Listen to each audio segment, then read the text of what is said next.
Here to discuss those stories and more is WFAE politics reporter Steve Harrison and WFAE climate reporter David Borax. Welcome. How are you? Good morning. Shamari Morrison is here. She's education reporter for WCNC TV. Good morning, Shamari.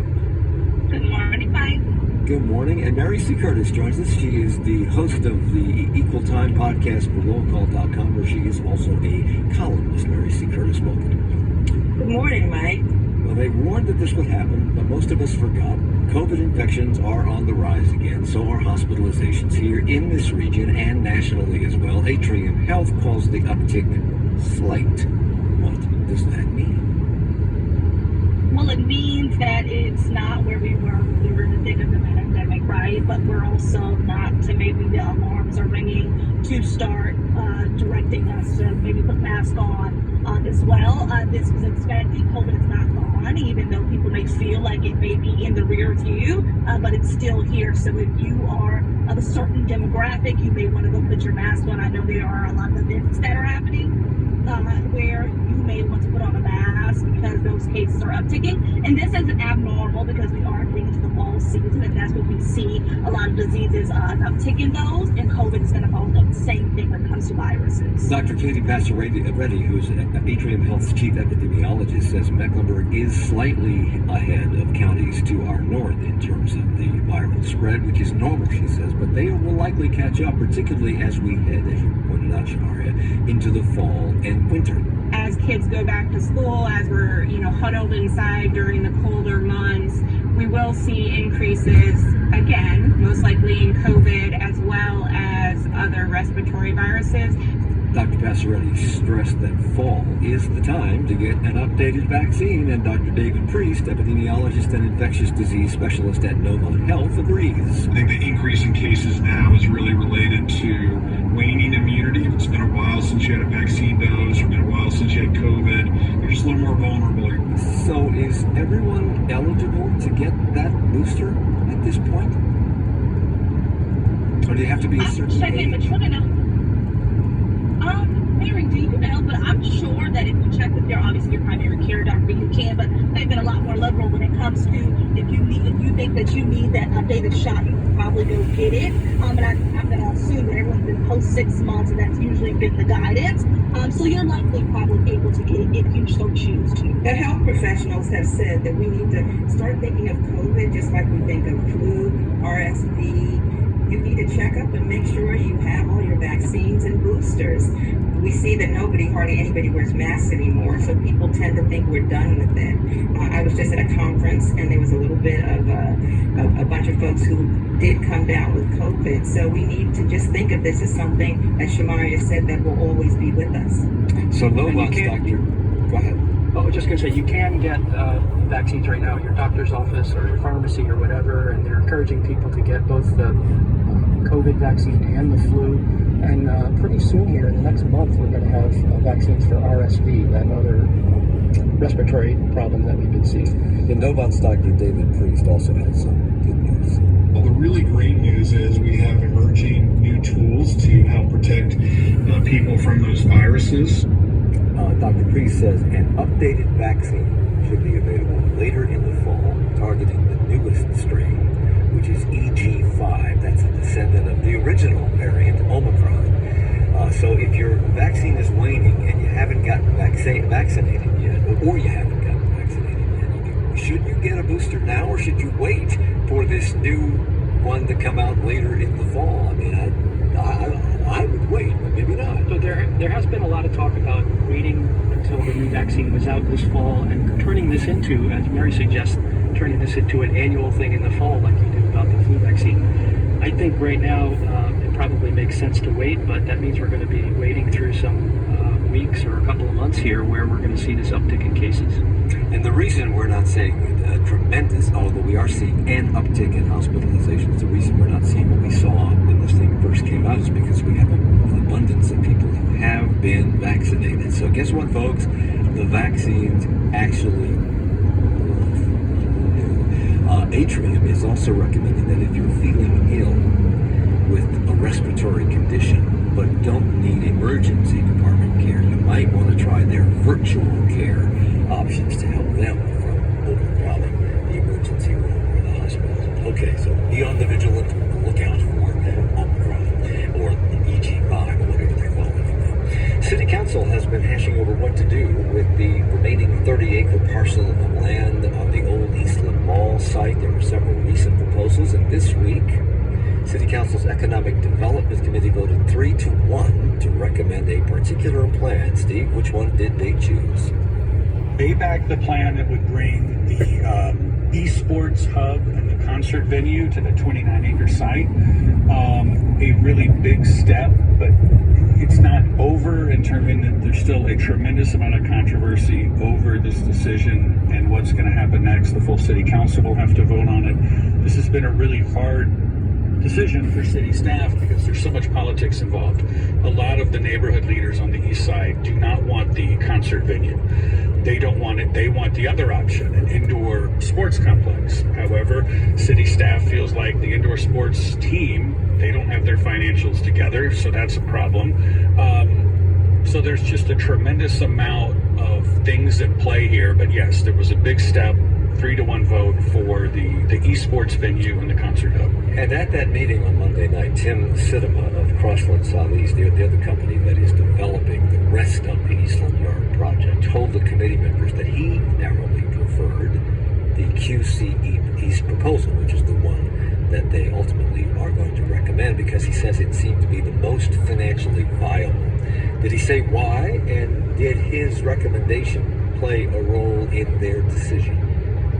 Yeah, I think it was interesting when city staff brought in Tim Cinema of Crossland. In a way, they were kind of bringing him in as the heavy because the council has been so split over this, and city staff, I think, has been wanting to go in the direction of the esports option, and so they brought in Crossland to kind of try and push city council in that direction. The votes on the overall council will probably be there to do this concert venue and electronic sports hub, but it's going to be close. It'll be a 6-4 or 6-5 most likely. So this vote was 3-1, and the no vote came from Councilwoman Dimple Ajmera. Yes, financially, this proposal makes sense, that this is more than transactional. As I said, I think quality of life issues need to be addressed, and those are very important if you're living literally a block from there. So are the quality of life issues she's referring to there, Steve, is she strictly talking about the concert venue, or are there other aspects?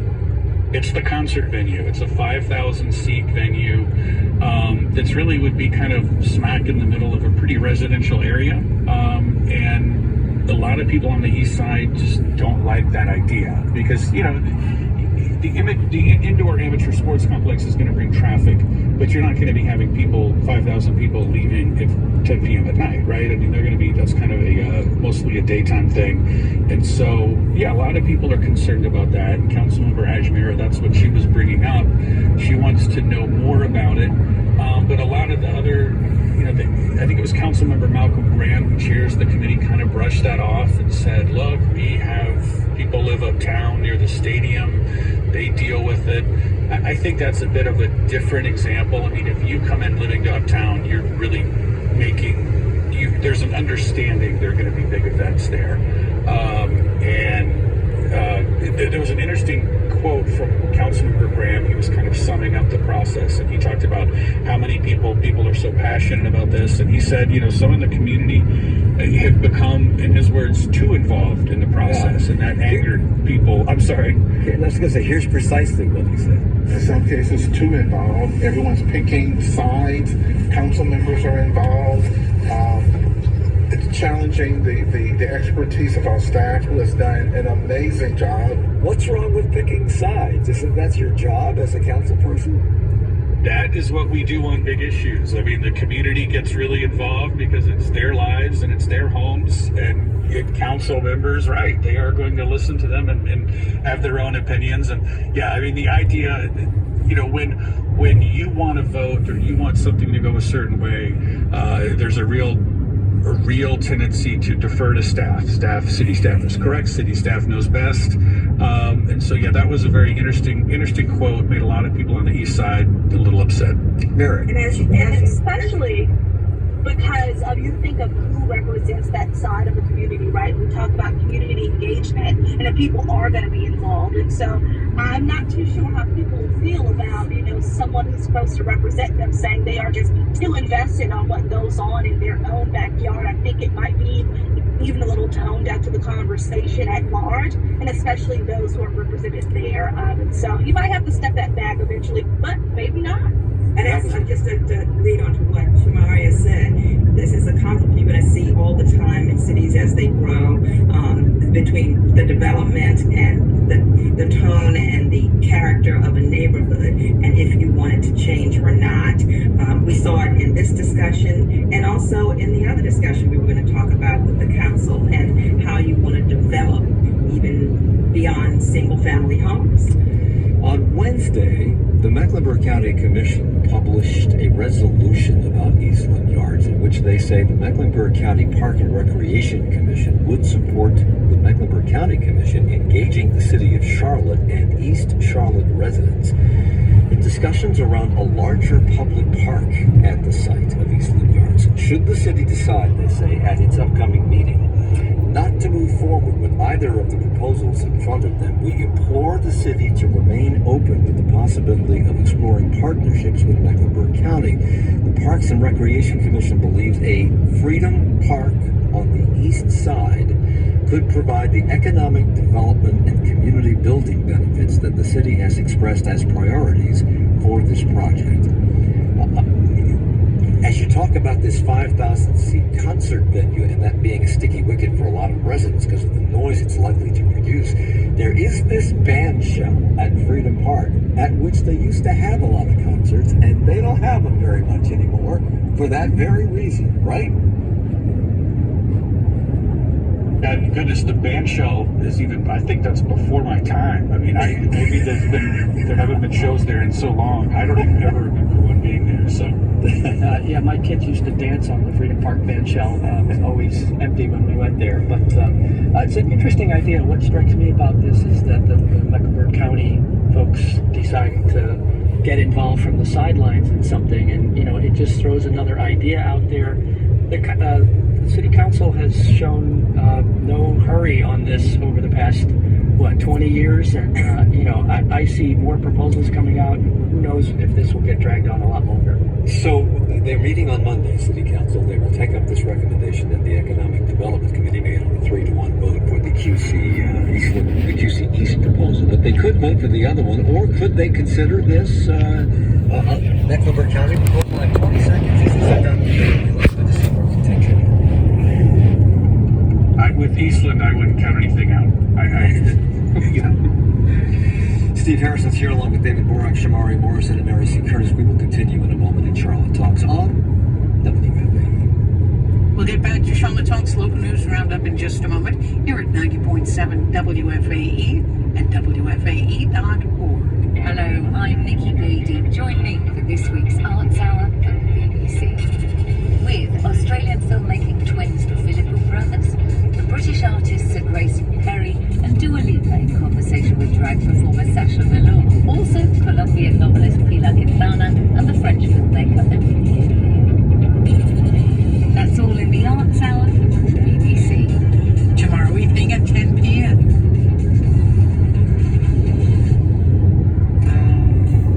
You likely feel better informed by the news on WFAE, and that's why you might become a donor.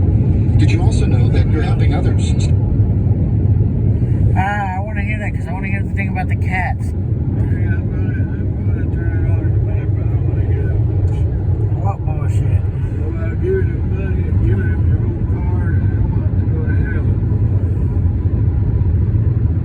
Well, we want, at Lion Services, we want people to hear our bullshit about giving us money. Shot. That's because we have so many things competing for that attention. It's become increasingly difficult to maintain focus, to stay on task.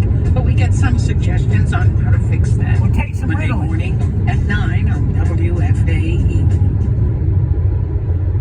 The Charlotte Talks on listener-funded 90.7 WFAE and WFAE.org. I'm Mike Collins. Steve Harrison is here. We're from WFAE News, along with David Borax, also from WFAE News, Shamari Marson with WCNC, and Mary C. Curtis with RollCall.com.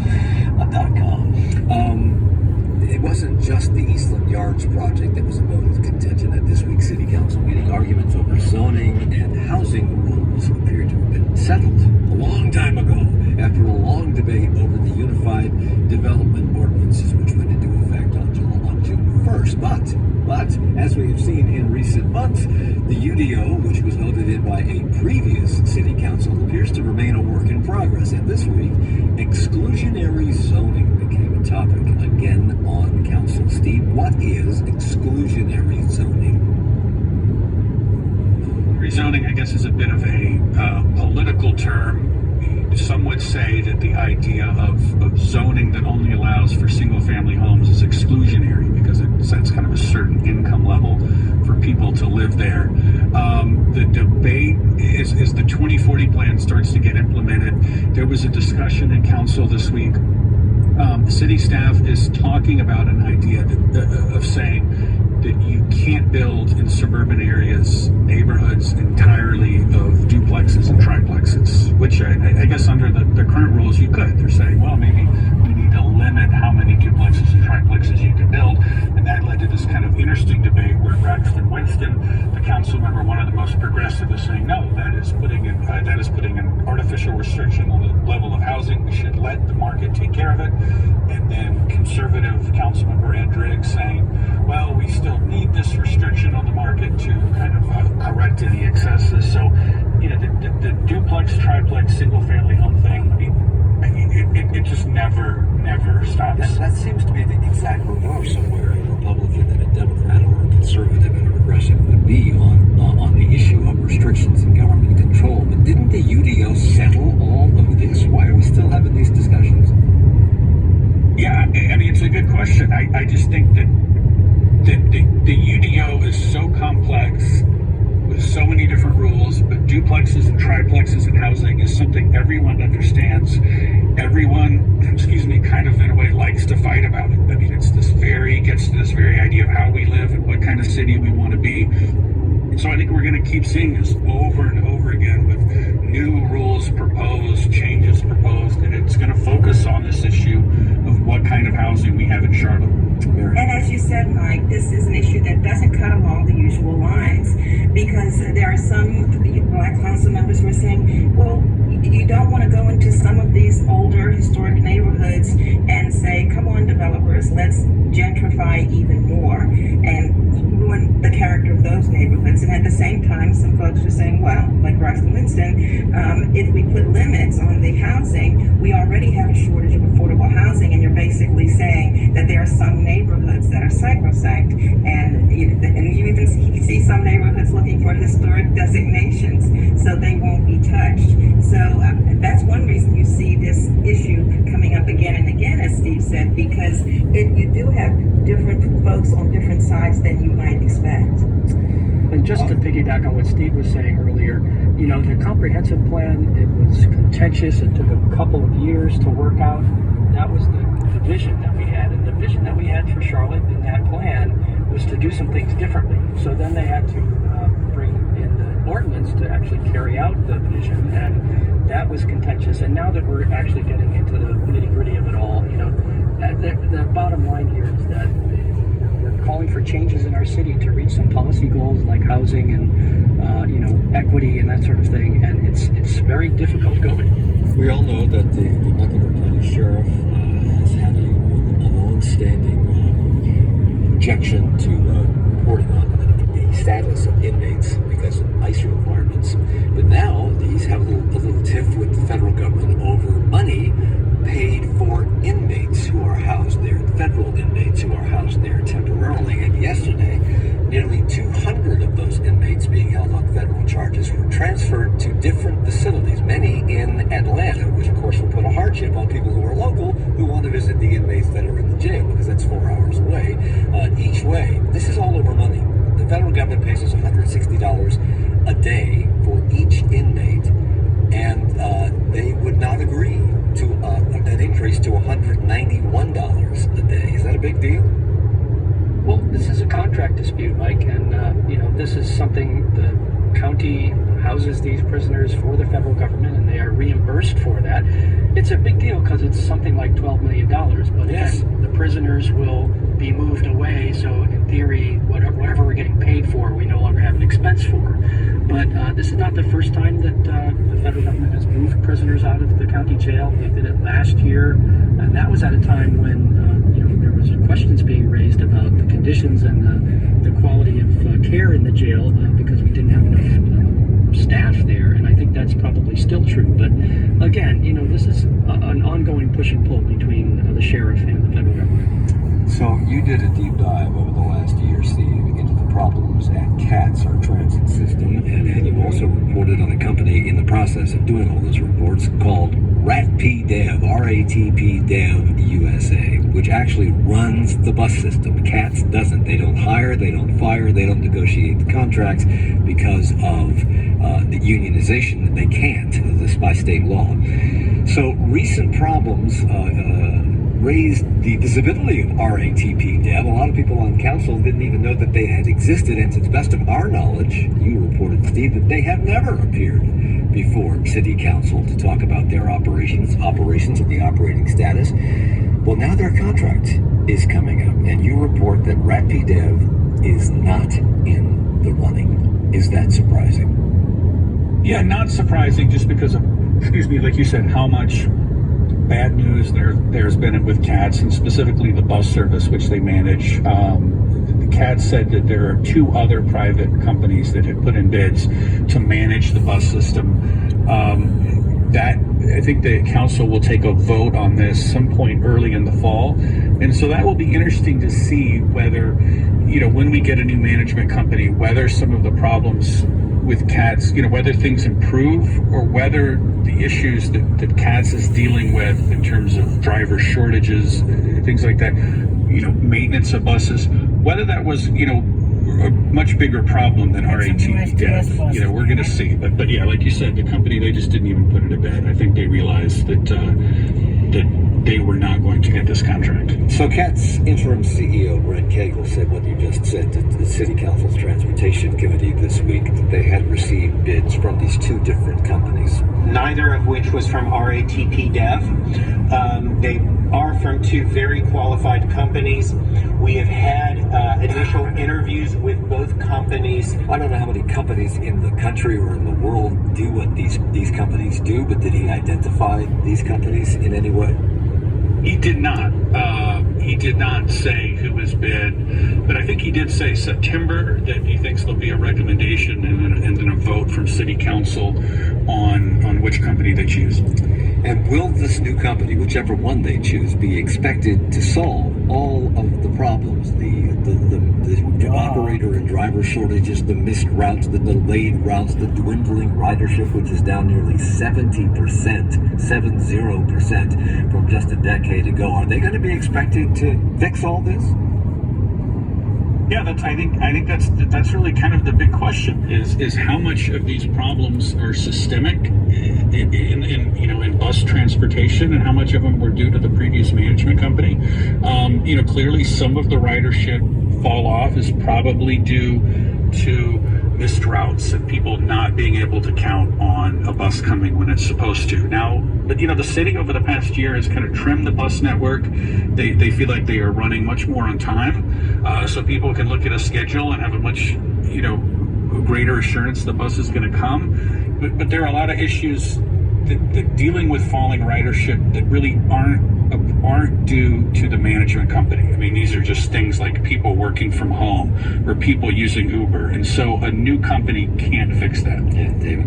And this new company, you can be sure as they come in, the next step here will be to negotiate a contract. And as CATS tries to put as much onto the new company as they can, the company will be pushing back and making sure that they get what they need to succeed. And, they don't want to be set up to fail by the contract. Speaking of dependability and being able to depend on your ride arriving at the stop on time, one of the other vehicles that has been plagued with that problem has been the CityLinks Gold Line streetcar.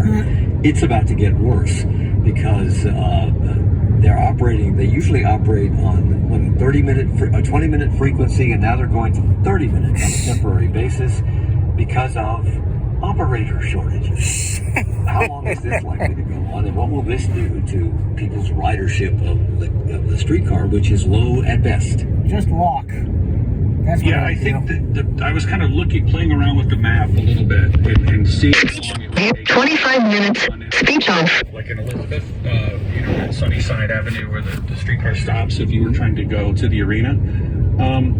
If you miss your streetcar and you have to wait another 30 minutes, clearly it is now in your best interest to walk. I mean, it is about a 35 minute walk to the arena. You might just be getting on the next streetcar. So it's really going to make it hard. They do post a schedule. You can follow the schedule and try and get there on time. But if you miss your streetcar, it's essentially over as a viable transportation option. And it's not even fun like the old one They're was. making that 30-minute headway. I mean, I've seen some chatter on social media about 40 minutes to an hour in some cases. And so, this is really going to depend on solving that staffing problem, and that's not something they've been able to do so far. So the school systems around the area have trouble finding bus drivers. CATS is having trouble finding bus drivers and train operators and now streetcar operators. What's the problem? Is it simply money? Is it simply not enough people in that income category? Is it people not willing to work? What's the story here? I think pay is a big part of this. It's an issue for the CATS operators, and I think it's an issue elsewhere. In some cases, the CATS operators may be going to other systems where they get paid more. So. Okay, well, this week, attorneys for UNC Chapel Hill law student and Charlotte activist Jamie Marsicano filed a lawsuit against the city and Major Brad Koch of CMPD. What's this about? So back in 2020, during the protests after the George Floyd killing, there were protests regularly in Charlotte, you remember this, and there was a protest one day outside of the government center. My colleague Nick Del Canal and I were both there, and there were a bunch of protesters who were circled around and Captain Koch, and they were taunting him, and he was kind of pushing back a little bit and taunting them, and this turned into a scuffle, and a bunch of folks ended up rolling on the ground and wrestling a bit, and some other protesters came in and helped to break it up, and so that incident was with this particular activist, Jamie Marsicano from Charlotte, and he's citing this case now. He's suing Captain Koch, or now Major Koch and CMPD, and he's saying that they improperly disclosed information about an arrest that has been wiped from Marsicano's record in talking to another police department in a case where Marsicano had been arrested down in Atlanta during what are known as the Cop City protests. And so Marsicano says you shouldn't have disclosed information to them, and it's been a big back and forth this week. So what's he seeking? What's the bottom line? He wants CMPD to be penalized here for violating privacy. In what way? Does he want? Is he seeking monetary damages? What is he? I'm not sure about that, Mike. I think there's probably a monetary damages here. CMPD, meanwhile, has pushed back pretty hard on this. They put out an uncharacteristic long memo on Twitter the other day, or X as it's now called, walking through their side of the case and saying that it wasn't improper what they did, and that it's always fair for a law enforcement officer like Koch to talk to another department, and talk about a case that happened, even if the charges have been dismissed or expunged. So, Shamaria, state law says public schools should start their school years later this month, but several area school systems opened their doors this week. So why did Cabarrus County start this week, and why have Gaston, Iredell, Statesville, Lincoln, and Cleveland counties, why have they decided to start next week? The bottom line is because they are not being sued, and there are no real consequences for it. So let me explain that a little bit.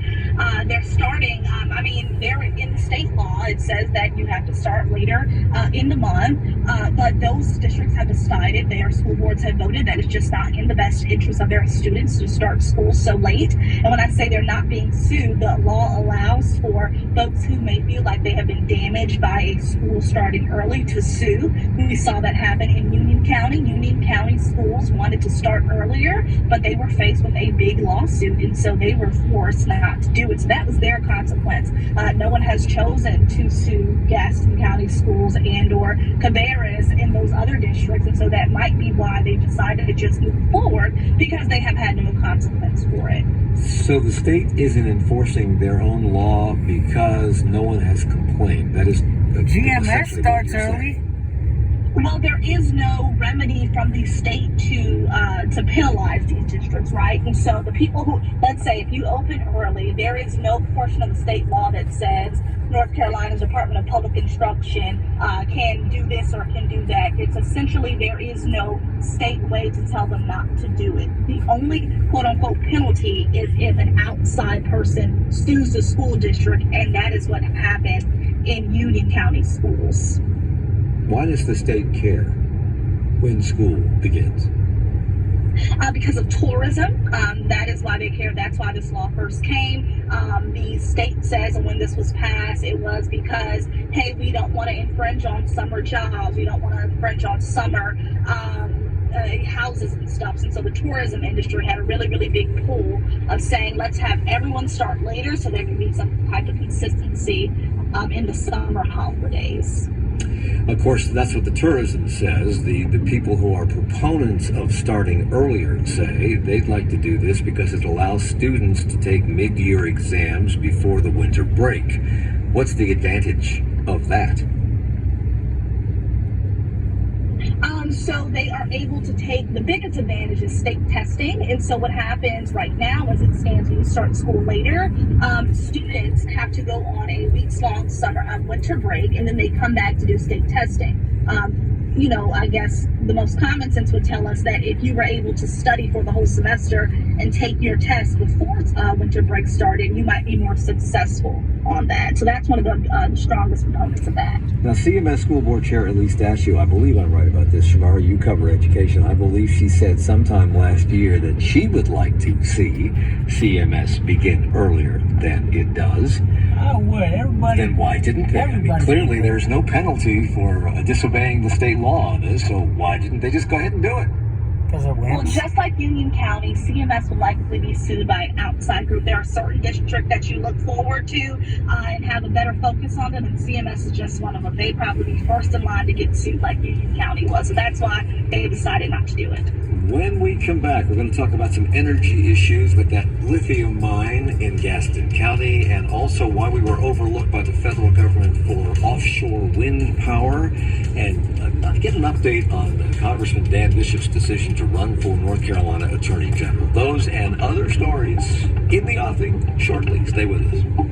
We appreciate you joining us this evening. You're listening to Charlotte Talks Local News Roundup here on 90.7 WFAE and WF. That's what I said. You gotta wait. If you're in Elizabeth and you want to go to the Spectrum Center, you gotta wait 30 minutes for a streetcar. I said walk, and what did he say 20 seconds later? Same thing you said. Yep. You're a genius. And it's not even fun to ride. It's not like the old streetcar was. The old streetcar was kind of worth waiting for because it was fun. It was old. It was rickety. These streetcars have an identity crisis. They don't know whether they want to be a light rail or a streetcar. Yeah, they've taken the fun out of it, and they get a lot more delays. No one cared when we had the old replica streetcars because they were fun and they weren't meant to be fast. Just donate a vehicle you no longer need. It's up to you. I want to hear about Dan Bishop and why he made that decision. Huh? Dan Bishop. I love you, Daddy. I love you, son. You know what I'm sad about? What? I won't be getting some Sankers tomorrow or Sunday. Daddy, it's kind of bad form to get it right before a Panthers game. Especially The Charlotte Talks on WFAE and WFAG. I'm Mike Collins, or in the middle of the local news roundup, and we have with us Steve Harrison, politics. Oh, shit. WFAE News. David Borax, climate reporter, also with WFAE. Skywater Is a columnist for RollCall.com, and host of their Equal Time podcast. And Shamari Morrison was with us. I don't know if she's coming back. She's just disappeared. We spoke last week about North Carolina's 8th District Congressman Dan Bishop's decision not to run for re-election, but instead decided to run for North Carolina Attorney General. When he served in the legislature in North Carolina, he was one of the most conservative members. And in Congress, he is a member of the Freedom Caucus, which appears to have control of the House. So we speculated last week why he might have made this decision, which he describes himself as a calculated risk. And this week, he told us why. If I want to go and pump up my profile or get clicks or whatever, I keep doing what I was doing, and I'd be more outrageous and stay at it. But the call is to get in the fight, get in the effort in whatever way at a particular moment you believe you can best serve. That sounds very altruistic, not unlike Mr. Smith Goes to Washington. But do you buy it, or is he reading the tea leaves? He seems to be a little dissatisfied with the progress being made in Congress, and the Tea Party kind of that Freedom Caucus coalition kind of runs the House. Steve, I think one of the things he talked about is that one thing that appeals to him about the job is that in the Biden administration, Republican attorney generals across the country have filed numerous lawsuits against the administration over things like immigration policy, student loan debt. Dan Bishop wants to be a part of that. I think he feels like he can make a bigger impact in that arena than being a member of the Freedom Caucus. Now, this whole kind of issue of attorney generals being weaponized, in a way, kind of goes back under Trump. I mean, there was a tremendous increase in the number of actions taken by Democratic attorney generals against the Trump administration. Now we're seeing that play out. Republicans are doing the same against the Biden administration. So I think Dan Bishop sees this as, a place where he can make his mark. He will, in a way, be out of the headlines. He'll be, he won't be in the news as much. I mean, when there's a big conflict in Washington, Dan Bishop's all over TV, but I think he still feels like he could make a difference as a check on Biden. The 8th Congressional District is a red district. It's likely to stay that way. Is it possible that he could be replaced in Congress by a Democrat, or is it likely to be another Republican and a very conservative one, Pat? It'll probably be a Republican, particularly since we see that the North Carolina legislators are going to redistrict even further now that the state Supreme Court has said that they can. So the next delegation from North Carolina is likely to be more Republican. As far as Dan Bishop, he really has taken the spotlight. He's been the face of the Freedom Caucus, and you can see because in this latest move, he already has support from some of the most conservative members of the Freedom Caucus, Matt Gaetz of Florida, Lauren Boebert of Colorado. He's going to have lots of money behind him, millions, because all the conservative PACs, the Republican PACs, Club for Growth, have come out for him. It's kind of interesting. He has not been shy about challenging Kevin McCarthy, his leadership, his compromises on the debt ceiling vote. But it was interesting. I was not at the announcement. I was looking at reports on it, and you could see the crowd was not particularly diverse. I didn't see too many people of color, and this is not to be insulting. There were not a lot of young people there as well. So we will see how this will play out. We haven't had a Republican attorney general for, I think, a century in North Carolina. And his main focus is on law enforcement and law and order. And he said some things that weren't particularly fact-based, that Democrats have aligned behind to fund the police. That's not true. So we'll see what happens. They weren't really for law and order on January 6th, but I'll leave it there. Well, let's hear exactly what he said about why he was running and his focus on law and order. When public officials at high levels speak and undertake particular rhetoric, results happen. And so, as I said, I think the stupidest move in politics in the history of America has been to say we should defund our police. Now, there have been calls in various circles, at least around the George Floyd protests, to defund the police. But those have all died down, and I don't believe anybody in North Carolina who holds public office has said that. Have they, Mary? No, not really. That has. You know what I think? Daddy? But then he's going to get a retirement from the Congress, and he's going to get a retirement from the state if he wins that. All right, I want you to grab this. Grab what? This Stein. Okay. As soon as you get out. Okay. And then I'll bring your... Oh, we gotta bring my checks. My check stubs. Yeah, I gotta see how much you got in your... See. You want this? Here. Give it to me. Here you go. There too, there's basically a check stub for July 28th saying I didn't pay shit because I wasn't here. Yeah, I know. Are you going out? Yeah. What? And they'll be like, yeah, I know. There are women at the beach that can bear witness to it. Right, Daddy? Here.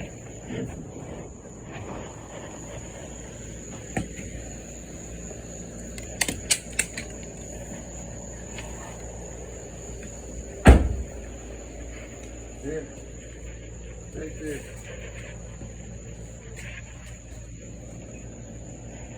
Got it? Mm-hmm. Okay. Shit. That's a big, hearty beer mug.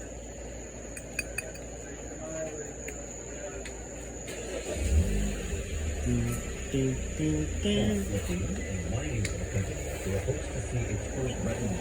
I'm not sure how, because they're still waiting for a state mining permit and local zoning approval for their 1,500 acre. But it could be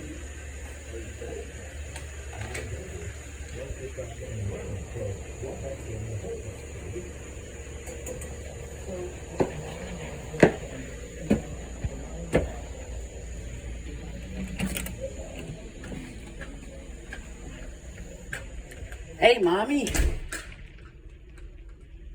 She's still in her office. Hey. Oh, I had so much fun. What time is it? Oh, I'm home pretty, average. Tour started at 4:30. Free beer after the tour. It was about a 2-hour tour. 2 hours? Yeah, because we went through the tour and then we sat and had free beer. Where did you go? Red Oak? Yeah. And where is Red Oak? In Witsett, North Carolina. Witsett? It's north of Burlington. Witsett. North of Burlington. Yeah, North Carolina's butt cheeks. Okay. No one knows where it is. Where did Daddy have to make this delivery? Huh? I'm going to put this beer in your room. You need to put it in the refrigerator because it's not pasteurized. Yeah, I know. I heard that on the tour too. Alright, so did Daddy get to go or you went by yourself? How by myself? Oh, you got a hat? Yeah. He said it's the first time he gave away a hat because he never had anybody walking beside him. I said, I guess you ain't had a blind guy on the tour, have you? He goes, no, not really. And a mug? Did you buy that? No, it was free. They were giving away free Steins. Oh, Although nice. Stein is supposed to be a leader, but this isn't a leader. What is it? I don't know, but it's Stein and it looks really, really hardy and Hardy? insulating. Okay. Well, now you have a new beer mug. Go put it in the sink and I'll wash it out for you. And you know what I did? What does your hat say? It's a Red Oak hat. Oh. He said it makes me look like I work there. Oh, maybe they'll give you a job. Maybe. I said if I ever... They have a bottle filler, kind of like the one we have for soap that I saw when I showed the Sea Camp kids. Uh-huh. I said, I probably could operate that bottle filler if I somehow found myself in this area. And what do you say? No, I was telling Daddy that. So you had a good time, huh? Yeah, and there was a couple motorcycle guys there, and it was like there was one for the Combat Veterans Motorcycle Association. Oh yeah. And I said, damn, if I would have known y'all were coming on this tour, I would have bought it. I would pay for your tour. Aw. And Daddy's showing me pictures of the stuff I made. Yeah. Of course, that we were showing pictures. Yeah. Well, I asked them to because they were veterans and I wanted to show them. Oh. And I got to feel the tanks. And there are pipes going under the tanks. So he said, be careful touching the tanks. So somebody helped me go and touch the tanks because there are literally pipes under them. And Daddy didn't go on this tour?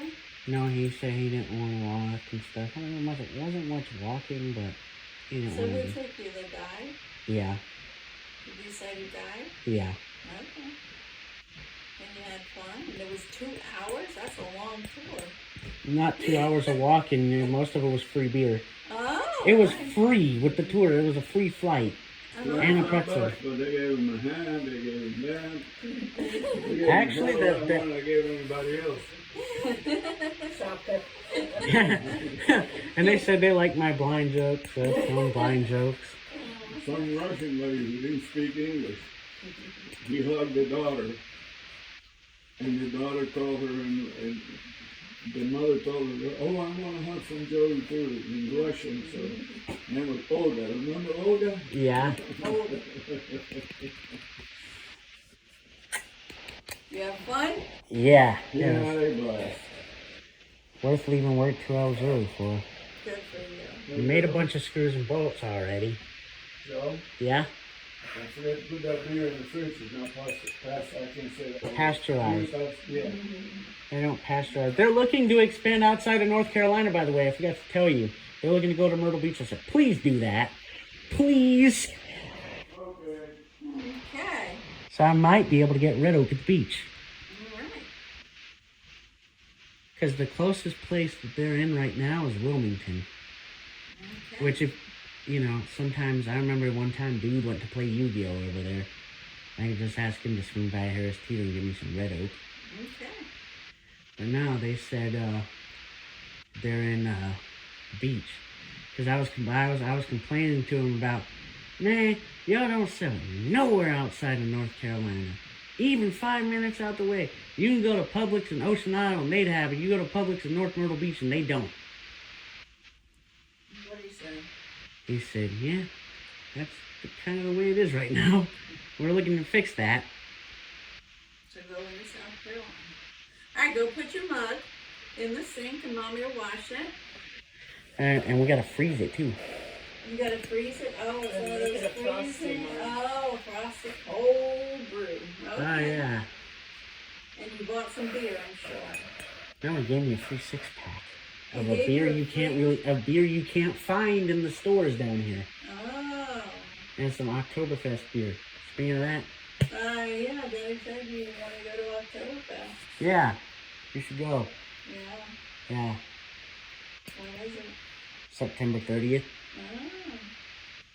I'd love to, I always wanted you to go to Red Oak with me, and now they have an Oktoberfest event, and we've been looking to go to one of those, so we should go. All right, we'll think about it.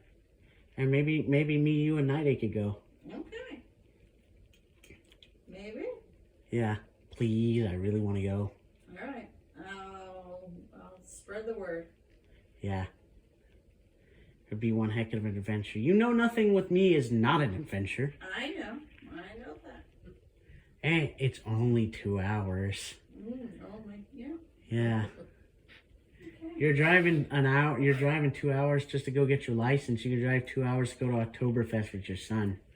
Okay. Wow, he really knows how to play it, doesn't he? Yeah, he does. He's been working this all day, Brady said. He's been planning on his spiel. Oh yeah. All right. Love you. Okay. Love you too. I'm glad you had a great day. Yeah. Thank you, Mommy. But yeah, we really should go. Because it literally feels like all their beer, the only local thing they have there is the water. Because they import everything from Germany. Wow.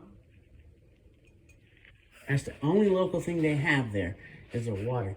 And you can always tell. You can always tell what kind of an area a beer is made in because, of course, all the water is going to be local. Mm-hmm.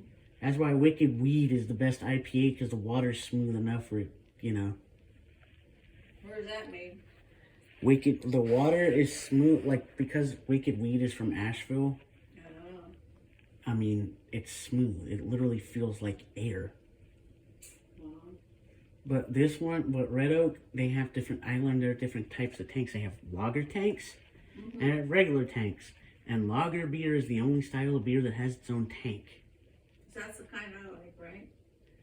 Lager is the kind of beer that literally every beer that sells well is a lager.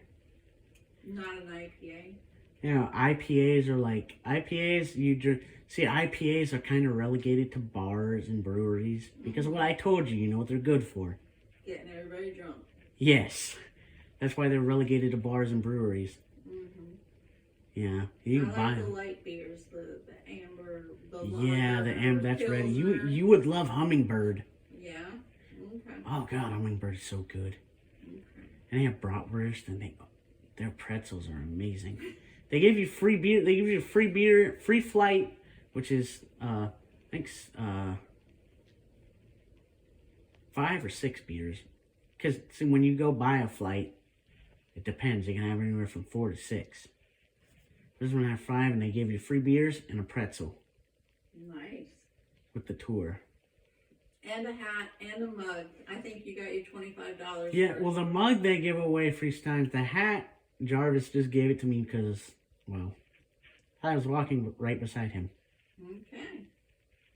Nice. Yeah. Okay. I'm glad you had fun. I've been wanting to do that tour for years. I know. You know Glad that? you got to do it. Yep. Oh, you hear this? Mm-hmm. This is how, like, I don't know how to describe this sound, but this sound would change if this mug are full. Like the A note sound, that would change if it were full. Cool. What note would it be? I don't know. I haven't filled it up yet, but it would be hollow. There wouldn't really be a note. Oh. That's how I could tell. Like sometimes when we're at a bar and I do this,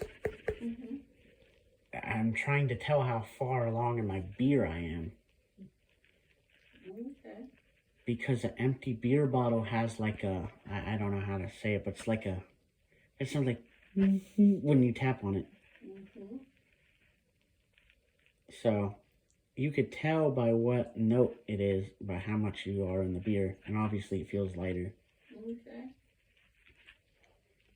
Or you can just stick your finger in the bottom. Yeah, I don't know how to do that. See, that's how I tell, like, you know, how I'm doing, because sometimes I have to, like, if I have to wait in line at Canteen at break, I'll do that, you know, like I have a Pepsi or something. If I buy a Pepsi at break, if I need extra caffeine, I'll do that to see how far on the Pepsi I am. If I gotta chug faster, or I gotta walk and drink on my way back to my station. Got it. I think I'll put this in the... Alright. Should I put it in the sink or the freezer? Let me wash it first, because we don't know where that mug has been. Okay. Okay, and then we'll put it in the freezer. Okay. Thank you. Can you shut the doors? Sure. Thank you, baby. Y'all still in your... Oh, well, you only been here 2 hours. Yeah. How did it feel with no men in the house anywhere? Oh, it's nice. Well, there's still furry men. Yeah. But he's allowed. He's the only man allowed. He's the only man allowed a girls' night. Yeah. Isn't he special? Yeah. Love you. You gotta go to Oktoberfest with me. There's something to get you to go to Red Oak where I always wanted you to go with me.